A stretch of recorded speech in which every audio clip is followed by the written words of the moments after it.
103 Nigeria Info.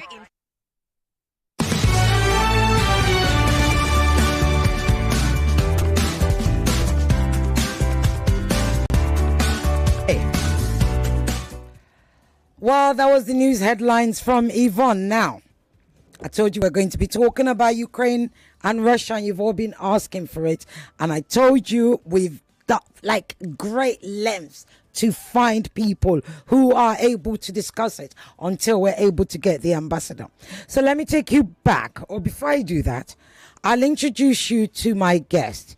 His name is Ibidolapo Ajayi. He's a filmmaker and an avid arts and sports lover with several years experience as a project manager.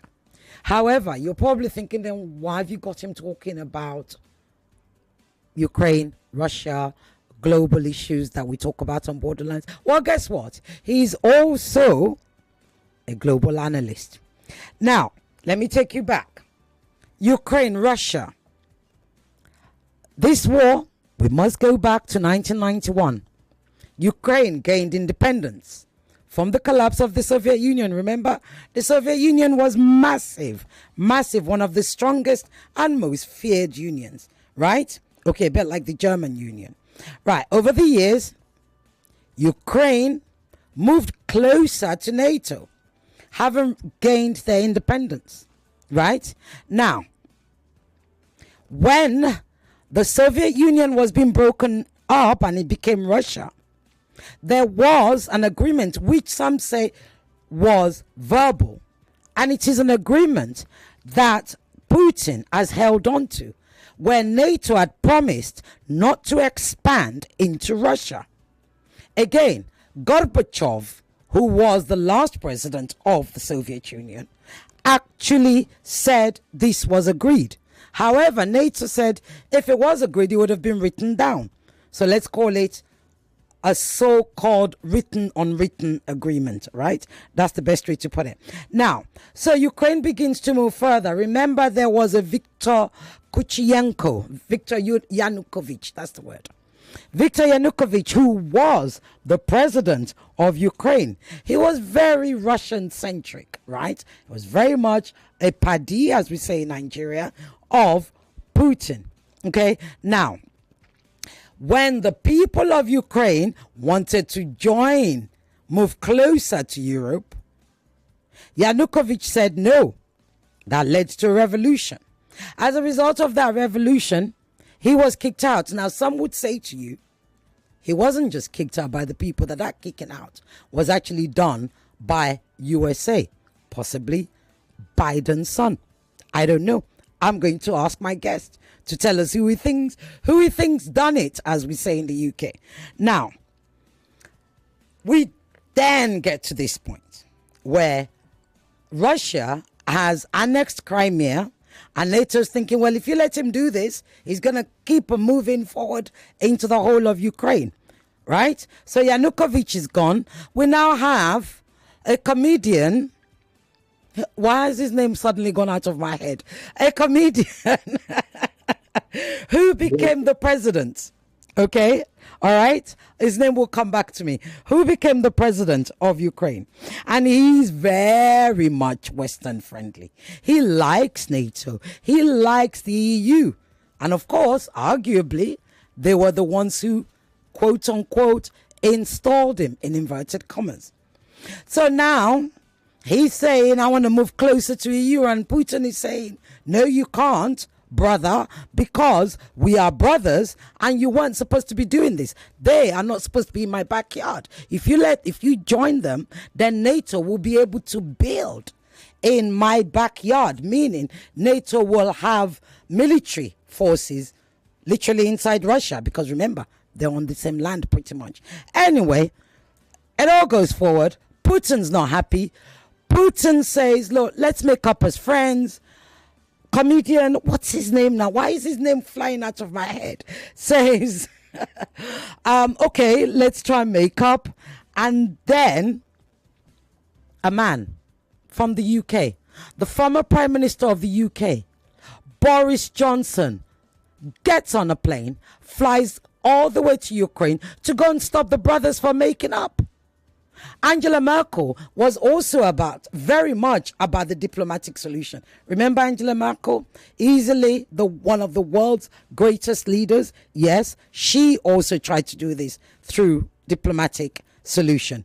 Most people want a diplomatic solution. US and UK, yes, they like fights, right? They were the ones that stopped it. Boris Johnson flies there, talks to oh my good God, what's his name? Comedian. His name will come to me. Zelensky? Yeah, Zelensky, thank you. Talks to Zelensky and stops and says, we will support you, etc., etc. Don't become friends with him. Turn your back on your brother, and now we have war. And who is winning the war? Depends on which side you're looking on. Russia thought this would be really quick. We're now, 2 years or so on? And it's not quick. It's not quick, not at all. Because what you must remember is Russia isn't just fighting Ukraine. Russia is fighting Ukraine and NATO. Ibidolapo, we're here. I think I've given a sort of full background, of that and where we are today. How are you? Thank you for coming on Borderlines. Okay, what have we got? Thank you for having me, Ireti. It's a pleasure to be on your show. It isn't. The pleasure is mine, and I'm telling Can you hear me? Yes, I can. I'm telling my technical people, it seems the delay might be from our side because you're the second guest I'm having, and I was getting delays. Yes. So, Russia, Ukraine. It's gone on. Zelensky. First and foremost, do you think Zelensky had a choice at the beginning?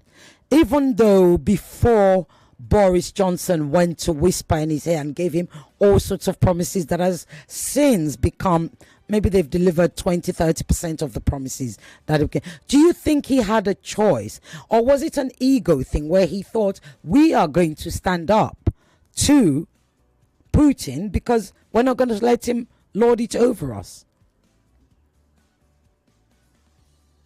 Thank you. That's a very good question. I really didn't think he had a choice because, just like you clearly enumerated earlier, what brought him to power was really a yearning by the Ukrainian people to want to align more with the West. And because they see an opportunity for joining NATO at a point in time. So for them, it was a move that they felt they had to make. And that was one of the reasons why they got the previous president out of power. And Zelensky, like you said, a comedian that was just enjoyed on screen, entertaining people, was swept into power, which is quite unusual. But then we have other precedent for that, So I didn't think he had a choice. And I think once he got in, he had to align with the will of the people and start making moves and overtures to NATO to signify interest in joining more with the West. And of course, that triggered the war that we are currently experiencing since 2022.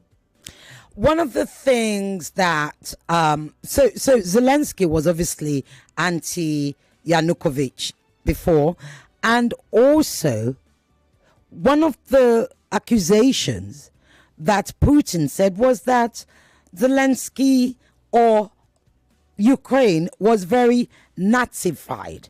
Do you think Putin just made it up because he needed an excuse?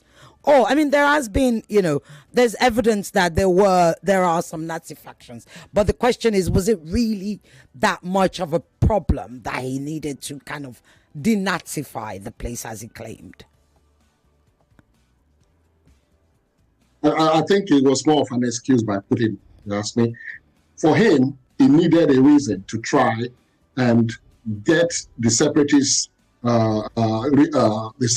people in Ukraine to really help him to gain advantage over Ukraine in any war that he was planning to go into. If you think about it, the Donbas region has all these separatists that are more aligned to Russia than they are to Ukraine.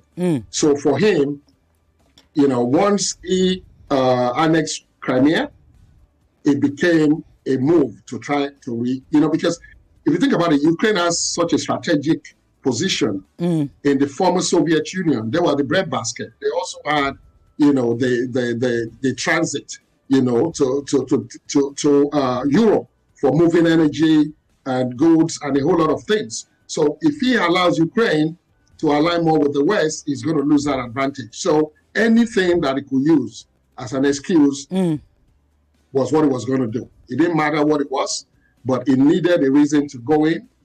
But the mistake I think he made was thinking it was going to be a quick war because of the perceived Russian military might. And that has not proven to be the case, because now we know where we stand right now.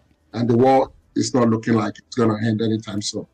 Do you think it's because he doesn't have that military might, or some would argue is because he actually doesn't want to use that military might against a small country like Ukraine?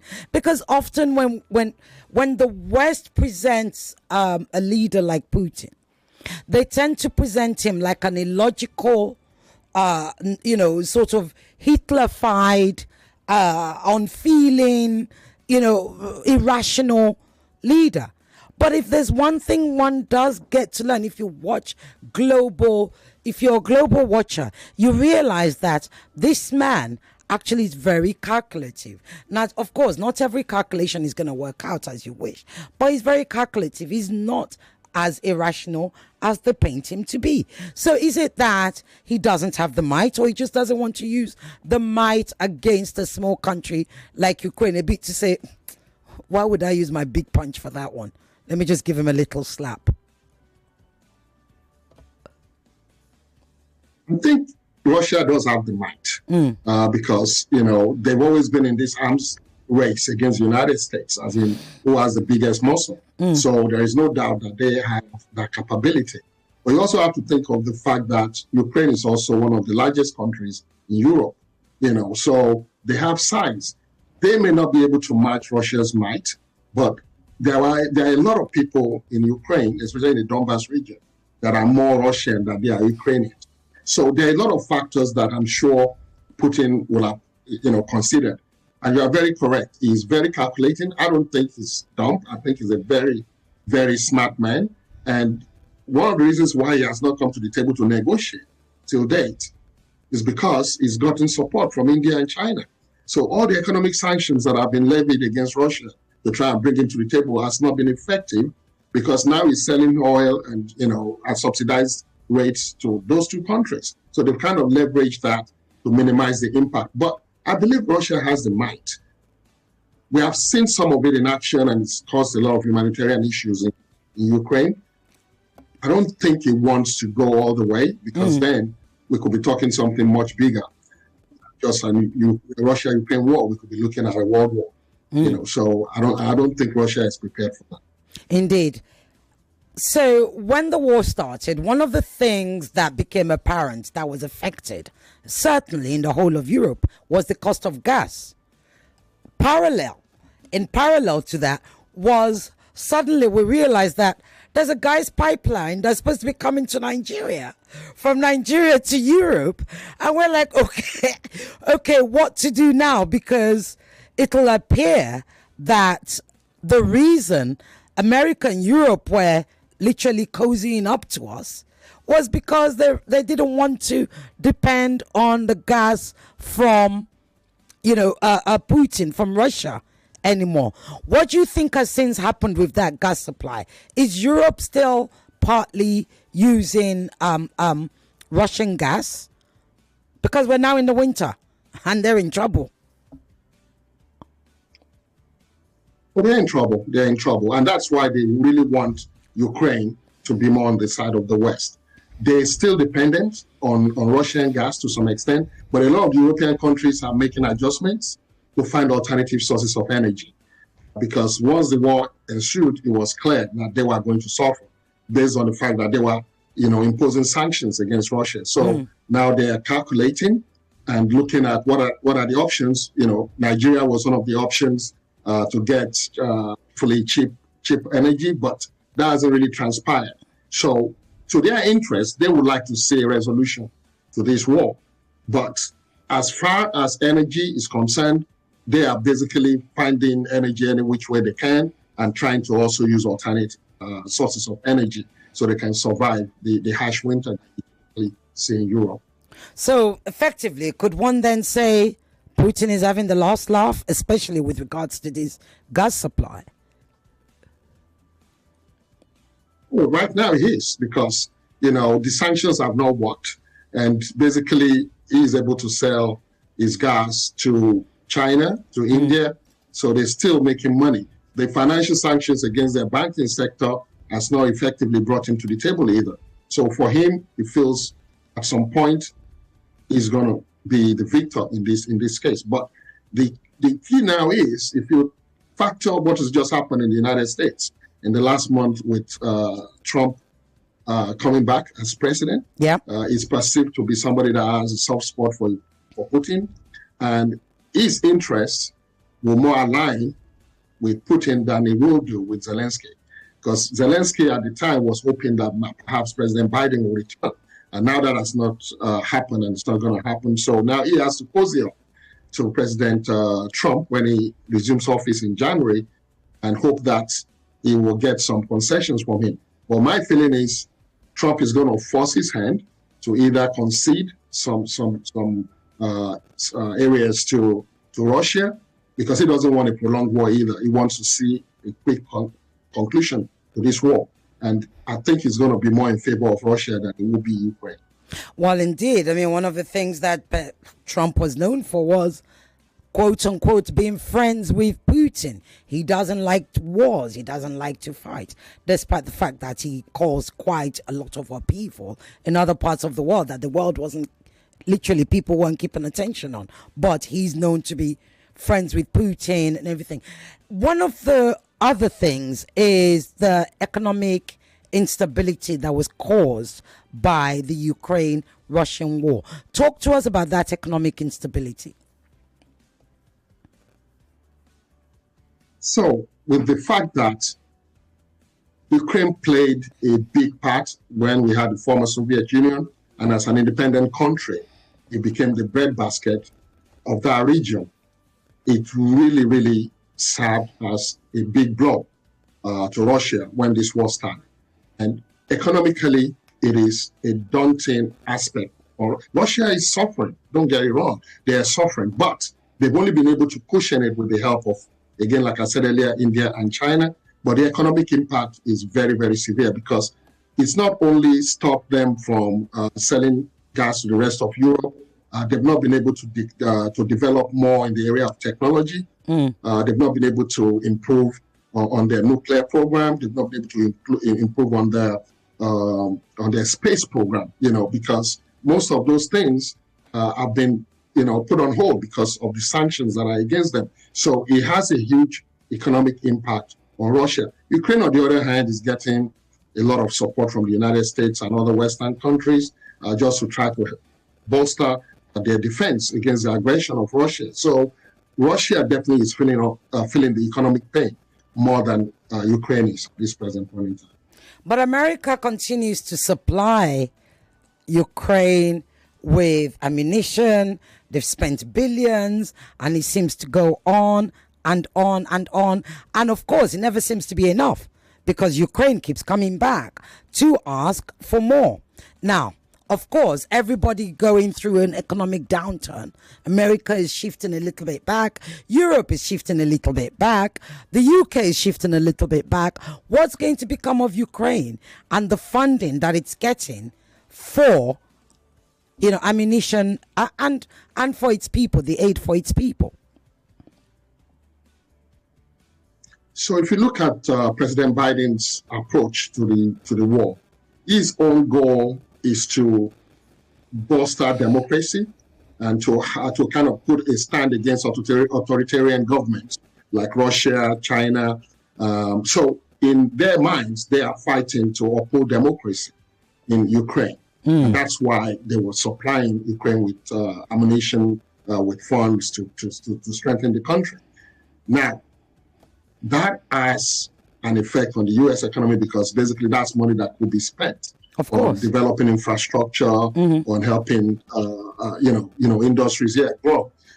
With President Trump coming back, that is all going to change. One of the things he's going to be looking for is to cut the cost of governance. He's been talking about it. And Ukraine is also going to suffer in that regards, because he has the America First mantra and agenda. So he's not looking to pump American money into countries like Ukraine. So he's going to be looking for a quick resolution.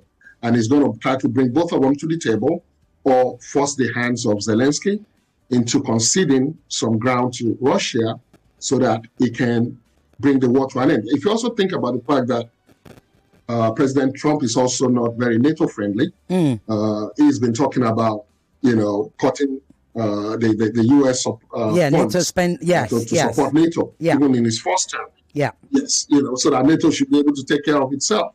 So for him, he really doesn't care if Ukraine is able to join NATO or not. He really doesn't want to spend money, American money, with NATO. So his interest will really be to try and get this war to end as quickly as possible. So really, it's going to be an America First agenda once he takes office, and Ukraine will suffer for it. Well, with 174 billion from the U.S. that has apparently been spent on Ukraine funding missiles, ammunition, combat vehicles, etc., etc. As soon as Trump was declared president, suddenly Biden gave Ukraine permission to use surface-to-air missiles, I think that's what they're called, directly into Russia, Yes. which was rather curious. What do you think that was all about? Well, for Biden, he wants to cement his legacy as someone that stood up for democracy. And he was probably hoping that some of the actions he was taking will try and push Russia or send a message to Russia that they're not going to win the war. Because he is also about ensuring that China does not become emboldened and start attacking other nations in their own space. So for him, it's all about seeing what he can do before he leaves office in a few weeks and helping Ukraine to gain a little bit more of an advantage before President Trump takes office. I think all that will end from January 20th, and it will be a case of if Ukraine wants to fight the war, they will have to do it from their own pocket and not using U.S. tax dollars to continue the war. Was it an advantage, though, or a provocation? I mean, that's also when one thinks about the Putin that the world presents versus the Putin that one gets to see and learn and just watch. Because arguably, that permission to use surface-to-air missiles could have been a provocation to something bigger. In fact, in places like the UK, they were beginning to worry that President Putin, who had sort of hinted at using nuclear weapons before, could actually respond with that. Wasn't that somewhat irresponsible, if you like, of Biden? It can be termed as that because no doubt Russia has the ability to use nuclear weapons, and Putin has threatened it.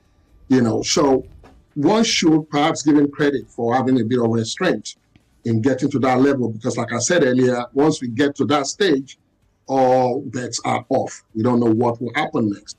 It will now have a much bigger war than we currently are dealing with right now. And I don't think either Europe or the United States are ready to engage in a larger war than what's currently happening. But so one has to give him a little bit of credit, because that definitely is provocation any which way you look at it. But then Ukraine will say, well, see what Russia has done to decimate our country and kill our people, just an act of retaliation or self-preservation or defense. It can be argued, but for Russia to have held back and not retaliate with all that happening, one has to give a bit of credit to Putin for holding back.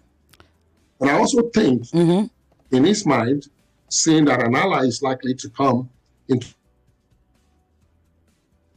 Oh, I think we're missing something is who happening. even knows how much Sorry, he has. would you say that again? Because we lost the network for a moment. Oh, okay. So I was saying that one should give some credit to Putin for holding back from using, much dangerous weapons like nuclear weapons that he has threatened to use in the past. But I said again, it could also be that he's calculating that with an ally, President Trump, coming back into office, he might be able to find maybe a different approach to get Ukraine to bow down to his will. Right. Just what, this week? Yeah, I think it was this week. Ukraine, although they didn't say they did it, but when everybody has said they've done it, they haven't denied it. So they're clearly taking pride in the assassination of Russian General Igor Kirillov, right? Now, he was killed he was killed in Russia, not on the battlefield, in Russia itself. Is that right? Is that allowed? I'm sorry, I missed, the screen froze for a minute, so I missed the... Okay, so I was talking about the assassination of Russian, the assassination of the Russian general this week, Igor Kirillov, right? He was killed in Russia. He wasn't killed on the battlefield. Ukraine appears, and to be taking pride in that, they killed, even though they didn't make an official statement, but they are taking pride in that they were the ones responsible for the assassination. Is that allowed, given that that general wasn't on the battlefield? He was minding, well, if you like, it was on normal business in Russia, okay? And he actually didn't even have any kind of bodyguards or anything around him. Well, when it's war, you got to say, all bets are off. Anything is allowed. Anything is possible. You don't, once you're at war, you cannot legislate the methods or the actions or the way that you attack your opponent. And you have to bear in mind that this used to be one massive country. So there will still be sympathizers, Ukrainian sympathizers within Russia, just as they are in Ukraine. So Russia is known, for example, for having a huge spy network. They can infiltrate any country. You can also assume that Ukraine has that kind of leverage as well. They have that capability. So them being able to execute a Russian general in Russia is no surprise to me, because, they have the means to do so. Now, whether it's allowed or not, they would say they're using it to send a message to Putin that we can eat you in your own country. So for them, they're using all the methods available to them, conventional and unconventional, to tell Russia that they are not going to crack. So that's what they're doing right now. And they're using all methods, whether assassinations, whether surface-to-air missiles. They're doing everything to show that they can withstand and keep their sovereignty as a nation. Okay, let's talk about U.S. foreign policy, because I'm going to open the lines soon. Before I open the lines, how do you think, well, right now, U.S. foreign policy under Biden is more interfering, imperialist, if you like, judgmental, weapons-driven, war-driven, I could go on, right? Under Biden, okay, there are more wars because, of course, if we compare it to when Trump was there and since Biden has been there, we have Israel, Gaza, we have Ukraine, Russia, we have the disaster that was the pulling out of Afghanistan, and other conflicts that are going on across the world that America is involved in. So, of course, Biden has shifted the gear from when Trump left it to more wars. And arguably, Biden's administration seems to earn more from the weapons industry. Do you think when Trump comes in, the foreign policy, the American foreign policy, is going to change? Of course, become more domestic focused, but not just that. Less war focused and, like you said, America first. We don't care. We're not interested. Absolutely. In the first Trump administration, it was very transactional with foreign policy. Basically, and you can expect that to happen again. What Trump is going to be pushing for will be quicker resolution to issues like the issues we have in the Middle East, in Ukraine and Russia. That's what he's going to be looking for. America first is going to be his war cry, his mantra. That's what he's going to focus on. So he is not going to be as diplomatic as the Biden administration. He is going to be about transactions. Okay, here is the deal. Take it or leave it. Or we're not going to back you, or we're going to pull out our support. So that's what Trump is coming in to do. So for any country that's having issues right now, what they need to also understand is Trump is going to stand with Israel more than he will stand with any other country in the Middle East. Remember, it was the one that came out of the accord that he had with Iran back in I think 2018 when that happened. You know, and since that time, all the efforts that went into that diplomatic arrangement has gone to the winds.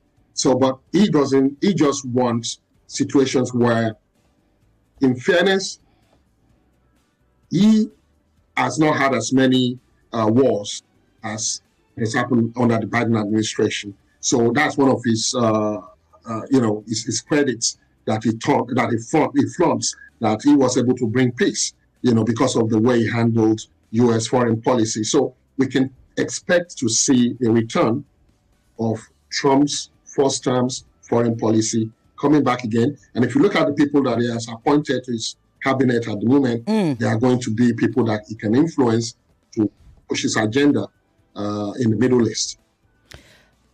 Who is the president-elect? President Trump or Elon Musk? That's a very good question that Americans are asking at the present time. It's been said that, Elon Musk is having a lot of influence on everything that Trump is saying and doing right now. For example, we have a looming government shutdown that's coming up anytime now. And because Trump has appointed Musk and billionaire Vivek also into this Department of Government Expenditure to kind of cut down cost of governance, Elon Musk is having conversations with the Speaker of the House of Representatives about not agreeing to the deal that the Democrats are putting on the table, which involves spending money to help people that suffered from the hurricanes that happened months ago. So he's already having an impact. And because he also has a platform, X, he's able to speak to a lot of Americans and get them to line up behind him. But right now, we're going to see a lot more influence. The key thing, though, is Elon Musk also is benefiting. His company is benefiting from a lot of government contracts. The space program involves SpaceX, so that conflict of interest is still there, So when you're bringing someone like him to come and speak or hack on government expenditure, is he going to scale back on spending on space-related issues that will directly affect his own company? So that is yet to be seen. But, right now, there's a lot of whispers that, in effect, is the shadow president. Indeed.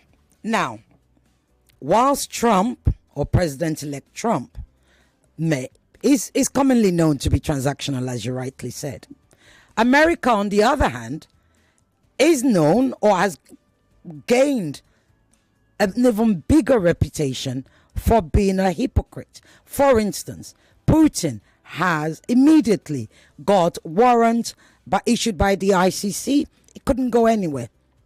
He couldn't come to South Africa. The ICC has issued a warrant for Benjamin Netanyahu for war crimes, for the genocide, and it is no longer an arguable genocide. It is a genocide. Amnesty has confirmed it. Francesca Albanese of the UN has confirmed it. Human Rights Watch has confirmed it. So many, over 700 experts have confirmed it. So we can rightfully call it now a genocide, although there is still the ICJ called it a plausible genocide.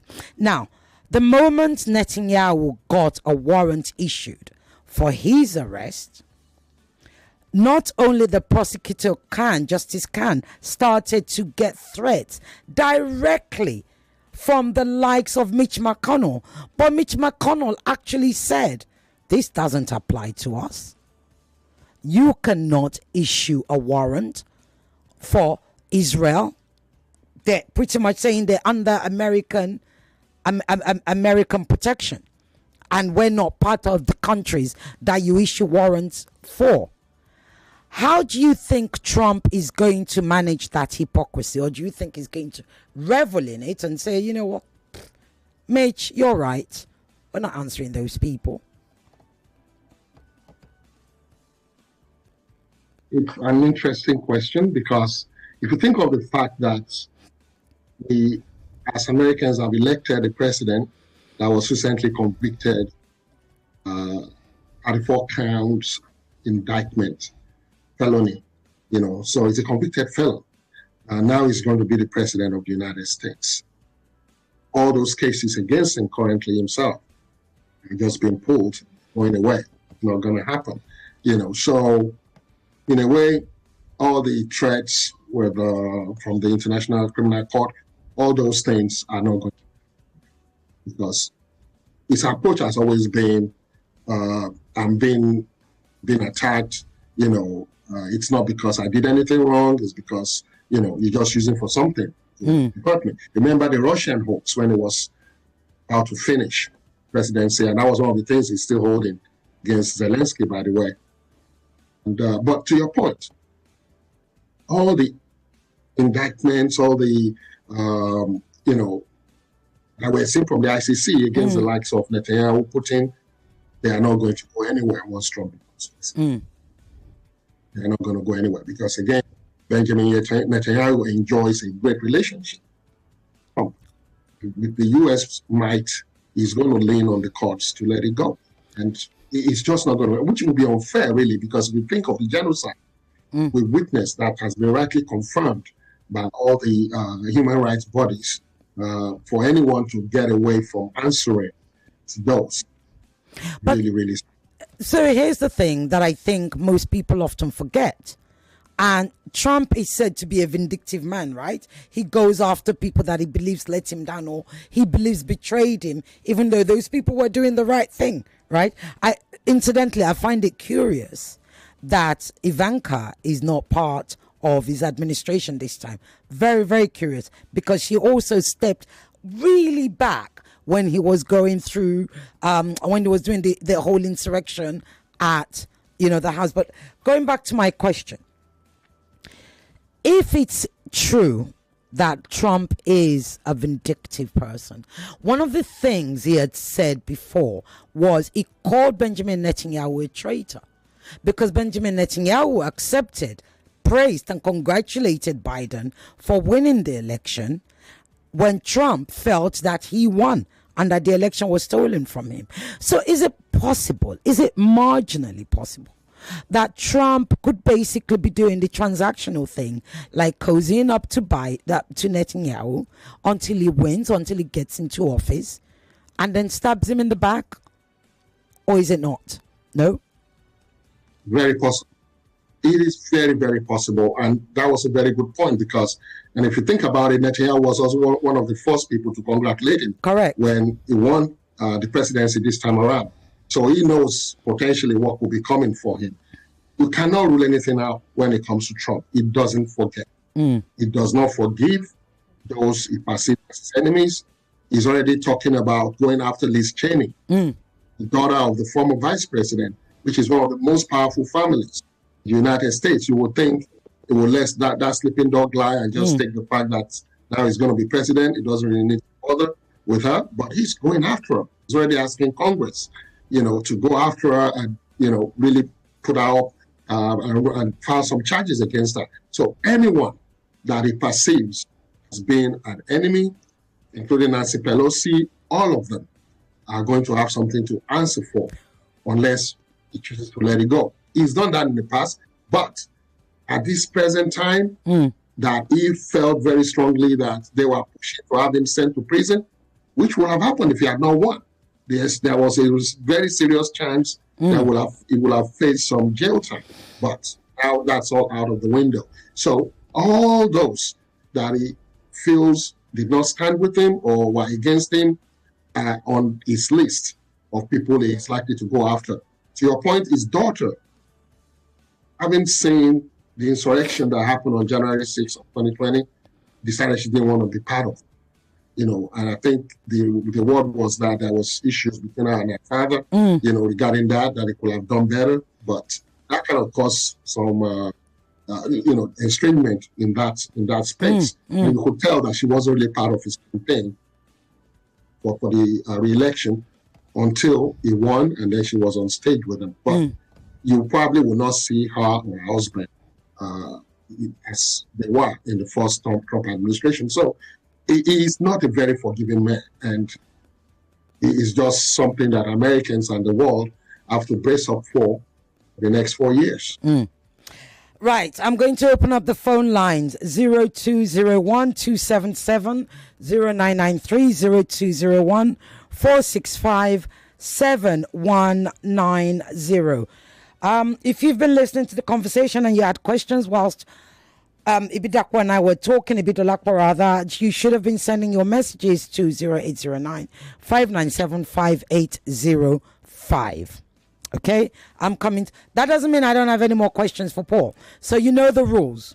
I mean, for Ibidolapo, you know the rules. Your name, where you're calling from, and your question. Just one question, because the lines are going wild already. I'm coming to the lines.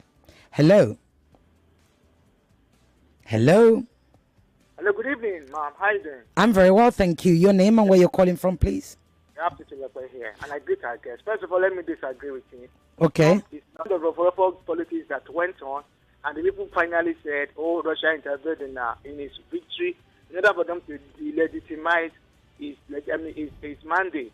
That is why it was so rough. If it was vindictive, Hillary Clinton would have gone into prison because of the compromise she had with her email. That's one.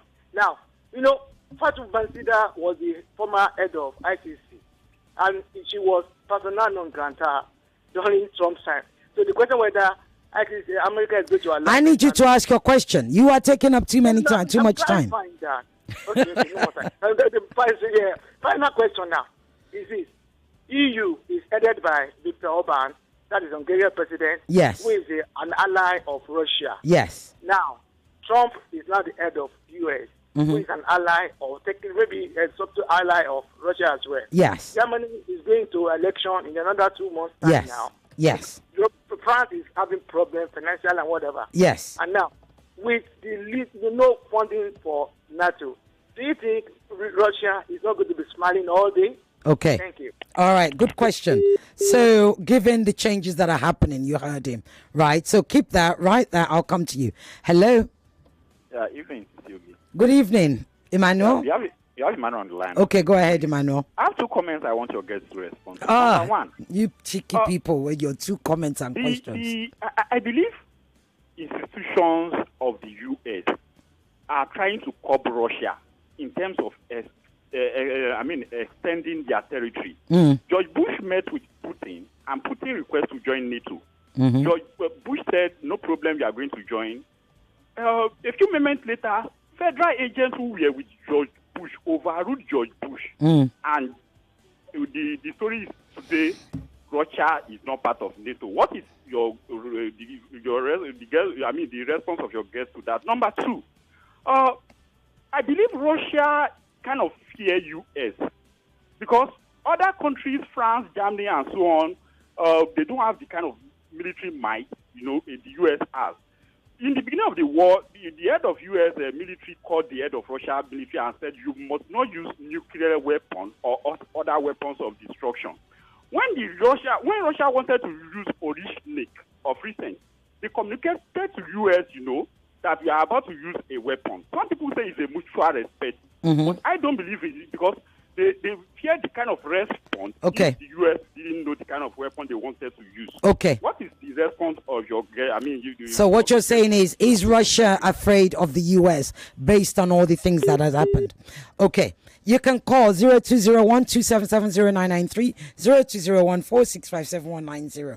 Ibidolapo, you've got 2 questions. They're quite rich questions, so I'm going to give you 3 minutes, 1.5 minutes each. Yeah, thanks. I think the first caller was speaking about Europe Yeah. and the effect Victor of, Orban. Yeah.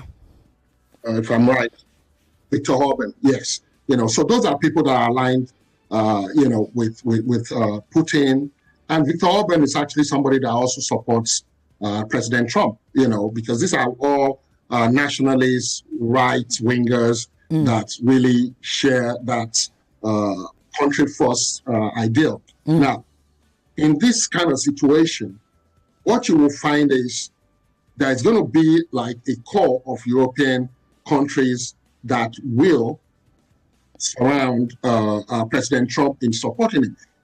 Russia does not want the West encroaching on their territory. They don't want NATO coming close. So Russia wants to maintain their territorial influence. So they don't want NATO or any of those countries that are now trying to help NATO expand, like Sweden, to Finland, to make them stronger. So Russia, as far as they're concerned, they want a weakened NATO. They want a NATO that is not being funded by the United States, because that will help them to maintain a territorial presence, which will also include them maintaining Crimea and so on. So Trump is going to have people in that region. So the people now decide the position is going to fund NATO, even if it's not. So they now have to figure out how strong they want NATO is and the other Western country and make that happen. To the second person, I think he was asking about Russia being afraid of one of his last question was Russia being afraid of the United States. US. Right. I can't remember his first question, but I remember. I don't know if that. Yeah. Well, I don't remember his question, the first one, but yes, I don't know if being afraid is the right word. But if you think of the fact that the most powerful nation on earth, militarily, is the United States, without doubt. China would question that because they are very strong. Russia has kind of fallen a little bit behind. There is no way that they've not been affected by all the sanctions that they've had to deal with over the years that have slowed down their development in space and otherwise. So there has to be a little bit of apprehension that if we should go to war, the U.S. definitely has an advantage. The word here in the United States is that people do not even know the extent of the military might, the weapons that this country has, that nobody has ever heard of. And they don't want to find out. You have to believe that, for example, all the things that we're sending to Ukraine has stopped. They don't need anymore. You have to believe that the U.S. will not be sending you their recent weapons to go and fight the war. So that just tells you that the arsenal that the United States has in its control is massive. So I would not like to say that Russia is necessarily afraid. I would think they are just being cautious because they perhaps don't even know the extent of the U.S. military might. I have a comment here. In their control. I have a comment here from Ima, which actually aligns with your answer to Okoyemi. Of course, in 1961, how could I forget? We had Russia who wanted to open a base in Cuba, and America said, Kennedy said, over my dead body, right? Put a stop to that. And then like Ima is saying here, maybe China have a naval base in Canada. America would never allow it. Biden blew up, and we forgot to talk about this, the Nord Stream, and kept pushing for escalation. Would you agree? Absolutely, I agree. Yeah, because, America prides itself on being the police of the world. Yeah. They want to be the one that determines how conflicts are resolved, how regimes are changed, and they will deter any effort by any other so-called superpower trying to establish bases either near their territory or with their allied countries. It's not going to happen. So, and even if Trump comes in, he will have to maintain that order because America as a force wants to be seen as the one that determines the outcome of all these events. Okay. Hello? Hello? I'm calling back. My first question was, I believe some institutions in the USA, especially in the military institutions, are greater than the president. in terms of what, like the CIA, like yeah. ruling George Bush. Quickly, Since joining of NATO. Okay. Because I believe they look into the future, in terms of... Okay, no, I get it, because we've got to go. The line, I've literally got 3.5 minutes left. So what he's saying is that there are institutions in America that are bigger than the president. And George Bush had actually said yes to Putin, to Russia, to join NATO. And then later they changed their mind. He's saying that it's those institutions that actually stopped or reminded George Bush they look into the future, and they said, you know what, this can't happen. You can't allow this to happen. Would you agree?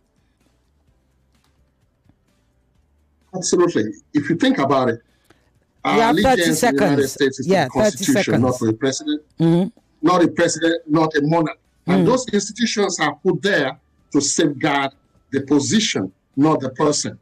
So anything that's in the best interest of the country, that is what those institutions will always advocate, no matter who is sitting in the White House. And that's how it works in the United States. Okay, excellent. I have a question from Ben from Iju.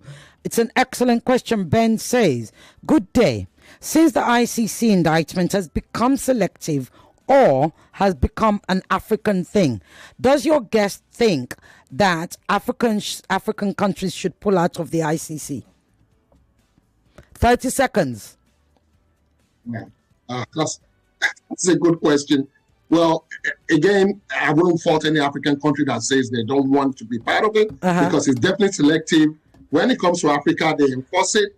When it comes to the superpowers, then it becomes something they can walk away from. So any country that feels like this is not for us because we're not getting the justice or it's partial, they will have a good ground to stand on. Indeed. Right. So my last question, we're about to close. I have just about 1.5 minutes or so, is given seconds. Oh, good God, we only have seconds. Can I even ask my question? No. Anthony Blinken, I can't lead into it. I can just ask. Anthony Blinken, is he the worst foreign secretary ever? Yes or no, in your opinion? No.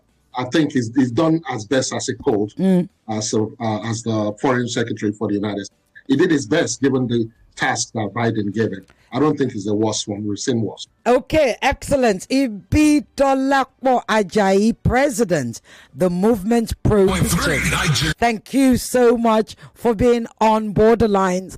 Thank you. From the United States in Washington, correct?